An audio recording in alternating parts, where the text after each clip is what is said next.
Welcome back, everybody, to Waadaplaya Concussion Sub-Series Saturday, much anticipated last game of the T20 International Series. Just as a refresher, when we did the preview, Sanjay said 2-1 Sri Lanka. It was 2-1, and we will talk about who won it. But it was all Suryakumar Yadav show today. Absolutely Suryakumar Yadav show. Single-handedly, he decimated Sri Lanka bowling. India made one change. Actually, India made no changes, retained. Sri Lanka made one change. Unfortunately, uh, Rajapaksha got dropped, and then the new dude came. I forget his name, but we will pick it up. That was the only change. It was in Rajkot, and India batted first. And the start was slightly slower. Madhu Shankar, outstanding bowling. The left arm fast bowlers continue to impact India. But we will talk about what happened, how happened, why happened, everything. Sanjay, welcome back. How's your weekend going? Weekend was good. Great to have cricket along with Suryakumar Yadav probably playing one of the best T20 innings an Indian has played, batting at number 4, getting those many runs. So incredible knock. And yeah, 2-1 to India. They've not lost a home series for a long time, and Sri Lanka has never won it. It seems. So yeah, full credit to India.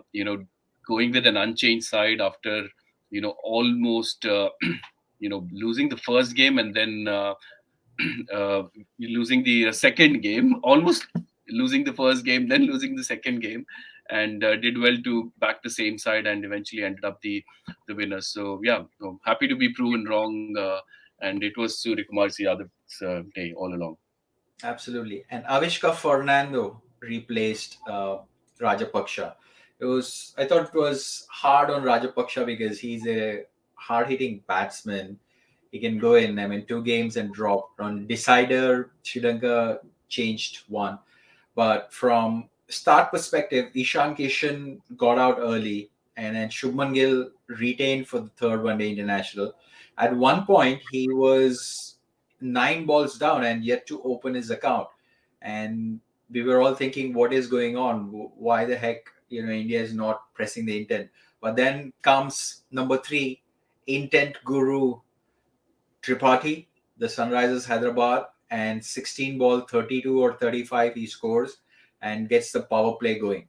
And after that, Surya Kumar Yadav came and 45 ball century, third in T20 internationals. When other players are struggling to get centuries, this guy is coming in a T20 game and knocking century and going. How good a player he is. And we also have another debate going on that I think Abhishek Mukherjee mentioned on Twitter and Facebook that let's not tinker him into the test cricket, let him be T20 specialist. I tend to agree with that. But Sanjay, what is your viewpoint?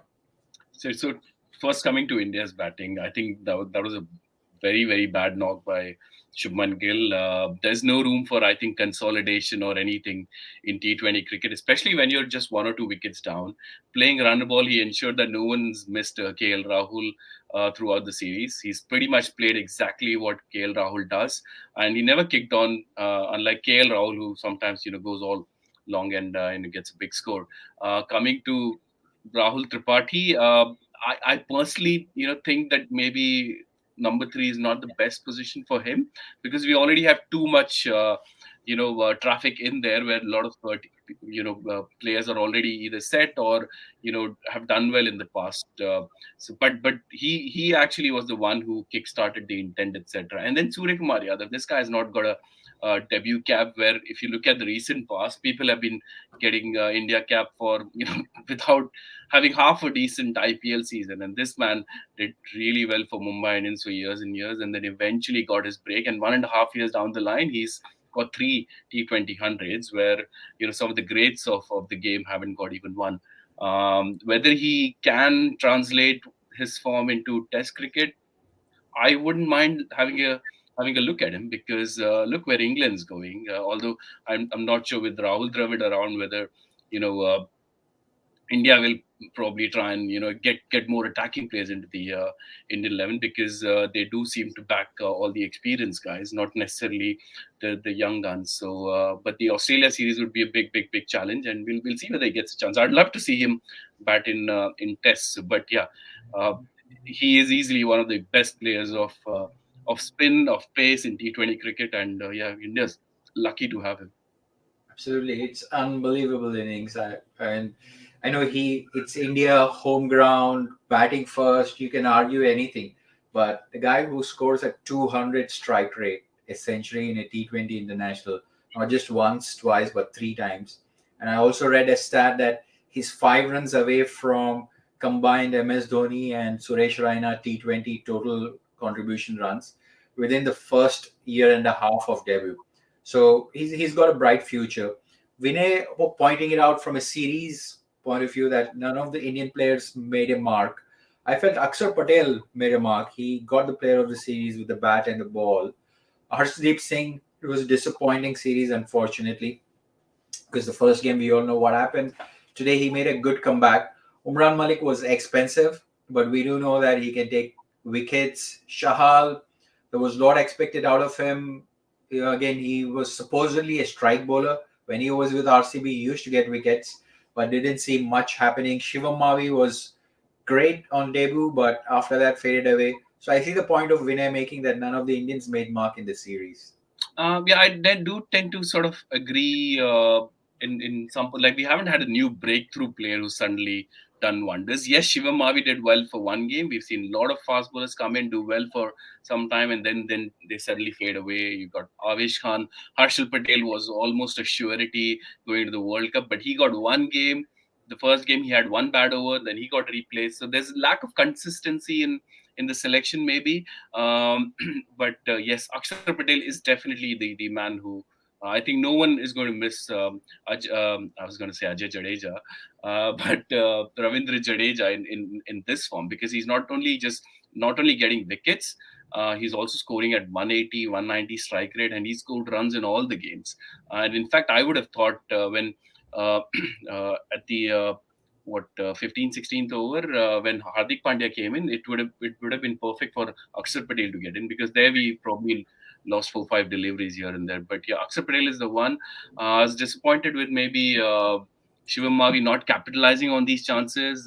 Ishan Kishan, I'm disappointed. Shubman Gill, I'm disappointed, because the big three are missing, and none of the other guys who've played in this series instead of Virat Kohli, Rohit Sharma, and KL Rahul have sort of cemented their place, or anywhere close to replacing these guys. So it'll be interesting to see whether in future we continue to see all these new players getting the games in the T20s, or whether we will get the one of the older or a couple of the older guys back. And the other thing which I was disappointed, apart from Hardik Pandya's captaincy and his bowling, I think his batting form is probably going to be a concern. 3 matches, I don't think he's done anything worth noteworthy. So whether he's carrying a niggle injury or whatnot, good to see him bowl 4 overs today.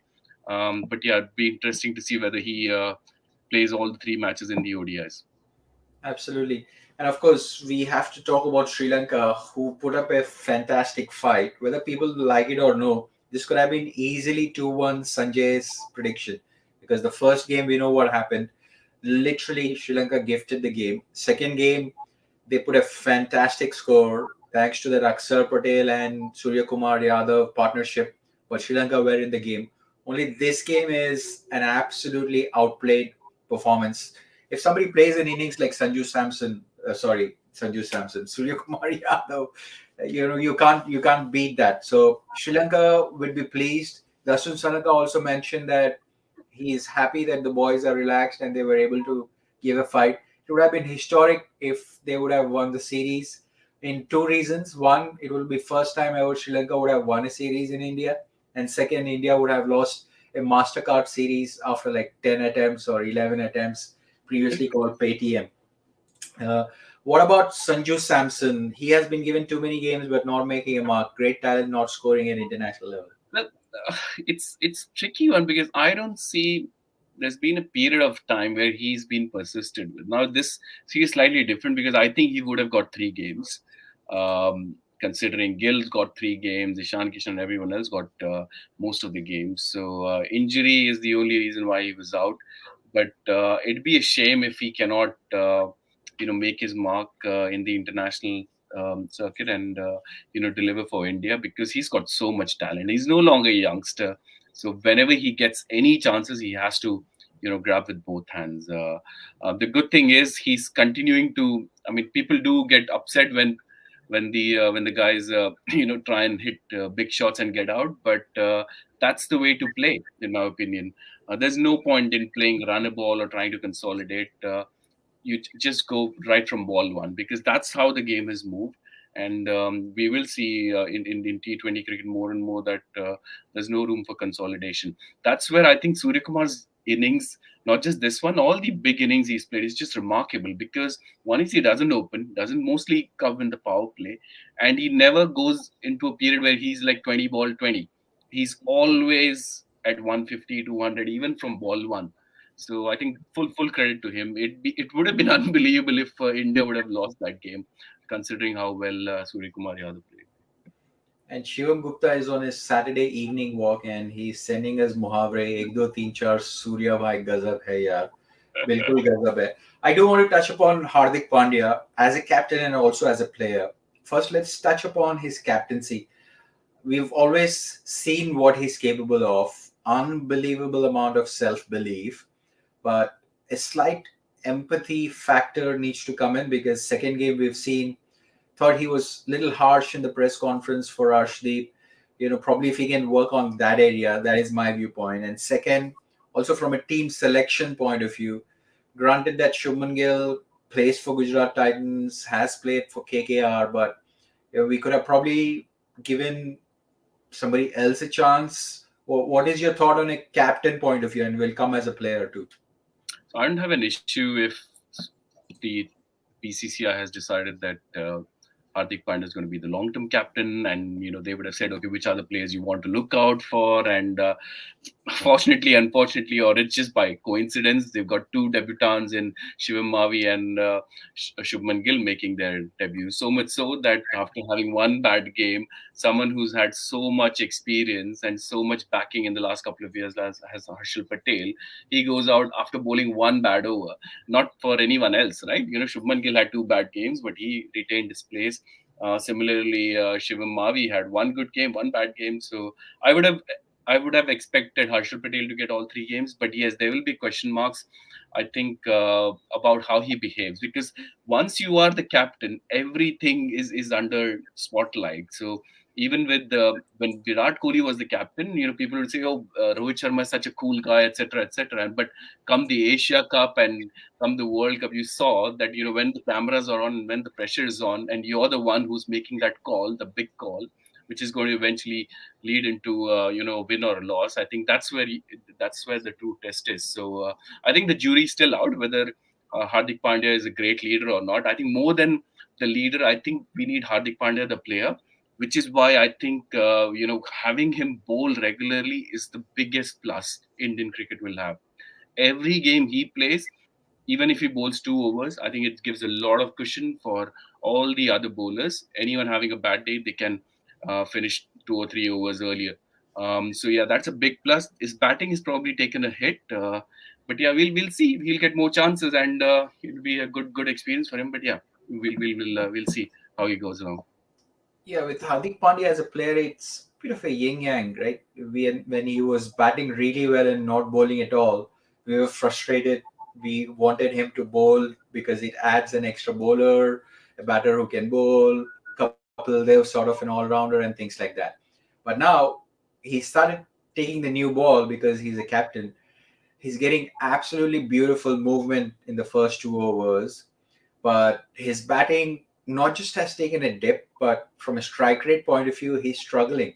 He's no longer that hard hitting Mumbai Indians kind of an approach batter I see. So, what suggestions do you have if you were Jam Ball? What would you tell him? How would he pick up his batting? A wall ball, jam ball, whatever you want to call it. I prefer wall ball. It's just got a good ring to it. I think it really depends upon what role the management wants from him. Now, if they've decided that he will be playing in the top order and he'll have that consolidating type of an innings, which is what he's done for a good 1.5 year. Apart from that semi-final innings which he had, where he was able to accelerate beautifully get 168, which wasn't enough. Every other innings you see, when he's consolidated and tried to go big, he's not really succeeded. It worked for Gujarat Titans perfectly because you had Tewatia, you had Miller, and some days Rashid Khan doing the damage in the end. So I think that's a big test. Now, if he is decided that he's going to bat top four, which he's perfectly capable of, then I think we'll take that approach, as long as you have other guys around him not playing the same way. You don't want him to play the same way as Rahul does and Virat Kohli does, and if Rohit Sharma comes back, four player playing the same way wouldn't really work for India. So as long as he bowls, I think he'll keep his place in the side. But I think there has to be um, a backup for his all-round capabilities, because even just before the start of the second innings, he has some niggle here and there. I don't know whether long term he will be able to consistently deliver with both bat and ball. So again, we'll have to see how he works out. But I've got no suggestions from him apart from just backing the players and having a bit more patience with all the youngsters. There's such a young squad, this one, that I think you will have failures. It's just that you need a shoulder around your arm and giving them the confidence for future games. Shivam Mavi, like Shivam Gupta mentioned, had a good series, right? But hopefully the management continues to show the confidence. Hardik Pandya says, my motto is to back players. Hopefully, he continues to get the support needed and gets a little bit of a long run, because he can replace somebody like a Shami. Because with Shami more or less out of contention of white ball cricket, whether it is T20 or One Day International, we'll get to know if he's in the World Cup probables or no. Looks like somebody like Shivam Mavi is a potential replacement for Shami. Yeah, it looks like, to be honest, his selection was a surprise, and people are right to question whether his selection is coming on the back of the hiring from Gujarat Titans. But he did well, and he looks to have all the ingredients to become a successful fast bowler. Obviously, him and Nagarkoti were the two breakout bowlers from the Under 19 World Cup. Went to KKR, didn't necessarily deliver, injury concerns, etc. Then they've had half decent seasons here and there. So yeah, again, it's a question mark on whether he'll be a long term success or not. But you have Arshdeep Singh, Shivam Mavi, Umran Malik, all young guys. They just need some backing, and I'm sure they'll deliver in some time. Awesome. So that's it for the T20 series. It is 2-1 for India, and India continues to maintain the MasterCard record intact. The One Day International Series is where the focus switches to. The first international is on January 10th in Guwahati. So we will see how things will shape up. I think Rohit Sharma will be back for One Day Internationals.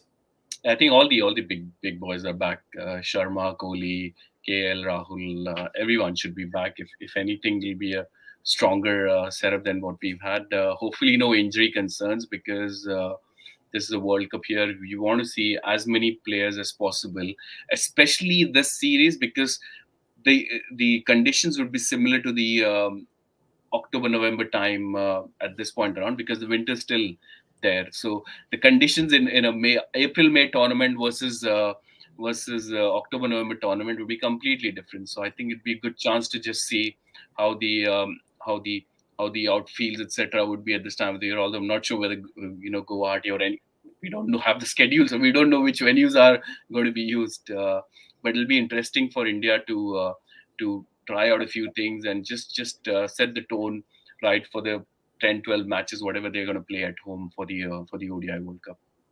As a refresher, we did preview the One Day International Series. Sanjay predicted 3-0 India. So the first match starts Tuesday. We'll get to know. Shivam Gupta, Vinay Vinay, thanks for engaging. Really appreciate it. Sanjay, thanks for making time on a Saturday. Go enjoy the rest of your weekend. And folks who are watching, thanks for supporting us. When you get a chance, click on that like button. If you haven't subscribed and you're a new customer, have a look at our channel. Click on that subscribe button. If you're a returning subscriber, thanks so much for your support. Means a lot. We will see you again on yet another show. Thanks for watching. Thank you, guys. Take care.